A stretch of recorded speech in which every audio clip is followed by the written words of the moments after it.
Hi friends, welcome to Natvedam. ఈరోజు మనం ఈ పెట్టుడు మందు గురించి లక్షణాలు ఎలా ఉంటాయో పార్ట్ 1లో తెలుసుకున్నాం.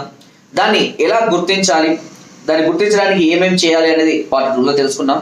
పార్ట్ 3లో దాని యొక్క విరుగుడు ఎలా, అతి సులువుగా దీన్ని ఎలా విరుగుడు చేసుకోవచ్చు అనే దాని గురించి మనం తెలుసుకుందాం. నేను చెప్పిన విధంగా మీకు ఆ లక్షణాలు ఉండి, నేను చెప్పిన విధంగా మీరు ఆ టెస్టులన్నీ చేసుకొని నిజంగానే ఈ టెస్టుల వల్ల నాకు నిజంగానే ఉంది అని మీరు ఒక భావనకు వచ్చినట్లయితే నేను చెప్పినట్టుగా చేయండి. దీనివల్ల ఎలాంటి సైడ్ ఎఫెక్ట్స్ కానీ ఎలాంటి సమస్యలు ఉండవు. కడుపులో ఉన్న ఏ మందైనా సరే మోషన్ ద్వారా బయటికి వెళ్ళిపోతుంది. దీనిలో మొదటిది నల్ల ఉలువలు. నల్ల ఉలువలు మనకు సూపర్ మార్కెట్లో కానీ చదువు పుస్తకాల్లో లభిస్తాయి. నల్ల ఉలువలు కొన్ని తీసుకొని దాన్ని ఒక బౌల్లో ఒక 1/2 లీటర్ వాటర్ పోసి అందులో సుమారుగా ఒక పిరికెడన్ని ఉలువలు తీసి అందులో వేయండి. బాగా మరగనివ్వండి.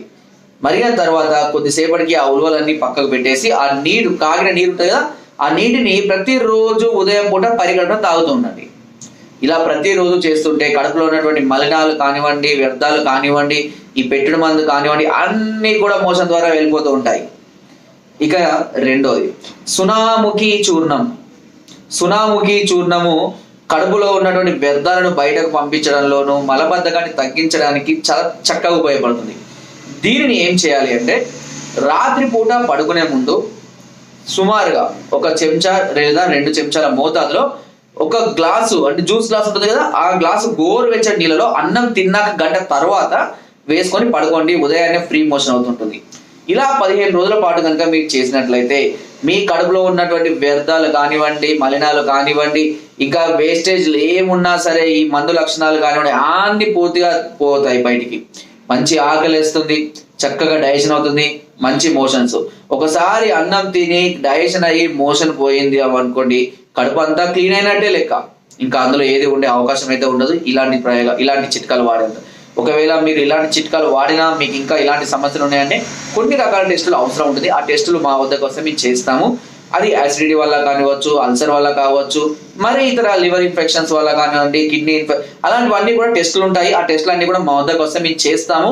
చేసి దానికి ఒక క్లారిటీ ఇచ్చి నిజంగానే ఇలాంటి సమస్య మీకు నిజంగానే ఉందా, లేదా మీరు భ్రమపడుతున్నారా, లేదా నిజంగానే ఏదైనా పార్ట్స్ వల్ల ఇన్ఫెక్షన్ అయ్యి ఇలా అవుతుందా అన్ని కూడా మేము టెస్ట్ చేసి తెలియజేసి దానికి కావాల్సినటువంటి సలహాలని, సూచనల్ని, ఫుడ్ ఐటమ్స్ ని, మెడిసిన్స్ ని కూడా మేము అందించడం అనేది జరుగుతుంది. మీరు ఇలాంటి వాటితో కనుక సతమతం నిజంగానే బాధపడదు. ఇంకొంతమంది అడుగుతారు, తెలియకుండా ఏదైనా చల్లంగానే, తెలియకుండా ఏదైనా పెట్టగానే విరుగుడు అయిపోతుందా, అవతల వాళ్ళు పెట్టారు కదా అలాగే నీ కూడా పెట్టచ్చా? అది పెట్టినా, వాళ్ళు పెట్టినా, వీళ్ళు పెట్టినా, వాళ్ళకి తెలియకుండా ఏది పెట్టినా కూడా అది కడుపులో డైజెషన్ అయిపోతుంది. దానివల్ల ఎలాంటి సమస్యలు రావు, ఎలాంటివి కూడా పరిష్కారం అనేది జరగవు. సో ఏదో బూడిద జల్లంగానే మంత్రాలు చింతకాయలు రాలే రోజులైతే చాలా వరకు లేవు.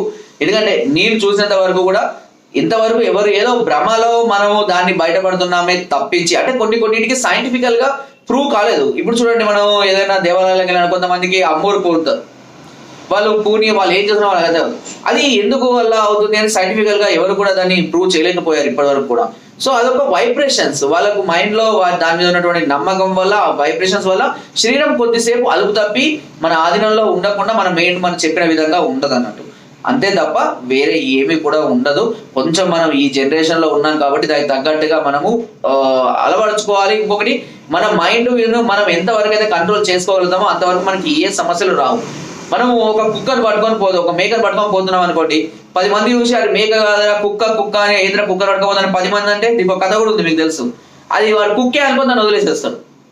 సో జనాలందరి యొక్క నానుడి వేరు, సొంతగా మీరు అనుభవించేది వేరు. మీరు ఎంత పాజిటివ్గా ఉంటే మీకు ఆ సమస్యల నుంచి మీరు అంత త్వరగా బయటపడతారు.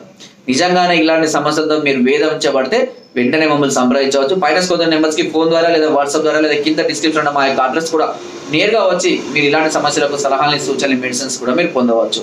సో ఫ్రెండ్స్, నా వీడియో కనుక మీకు నచ్చినట్లయితే ఒక లైక్, ఒక షేర్ చేయండి. మరిన్ని వీడియోస్ కోసం సబ్స్క్రైబ్ అయితే మర్చిపోకండి. మీ అమూల్యమైన సలహాలని, సూచనలు నాకు కామెంట్ ద్వారా తప్పకుండా తెలియజేయండి. Thank you.